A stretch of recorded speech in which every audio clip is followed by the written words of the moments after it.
Walton Police Chief Joe DiDazio announced he will leave his post at a meeting held Monday, March 4th. I just have one more thing to read. Normally I would do this standing up, but I don't want to stand up over anybody. So Mayor Snow and the village board members, I'm writing this letter to officially inform you that as of April 29th, 2024, I will be officially retiring from my position as Chief of Police in the village of Walton. It's become very clear over the past several months that this department needs consistent supervision from a full-time chief. I am unable to provide such a commitment due to my full-time employment capacity and the civil service rules and regulations on salary caps. I remember interviewing for this position in front of Mayor Steve Condon, and one of the questions presented to me was, where do you see yourself in 5 years? My answer, although a bit confident, was hopefully still the Chief of Police of the village of Walton. It'll be just a month short of achieving that goal.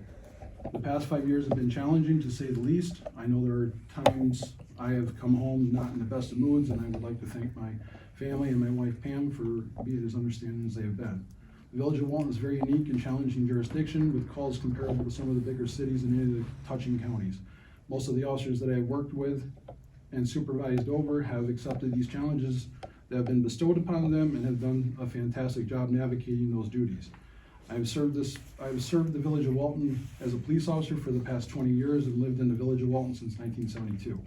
I am looking forward to participating in a new role with the village of Walton as previously discussed. I do believe that it is an important time for the village to seriously consider transitioning into a full-time chief position, as well as remain competitive with local wages.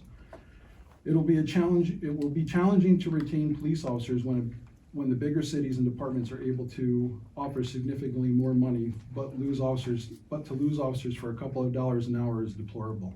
If the village continues to ignore the competitiveness of this employment, there will no longer be a local police presence. I truly believe, as a lifelong resident who pays taxes, that this would be a huge disservice to this community. Respectfully submitted. Thank you. You're welcome. Very much That's all I have.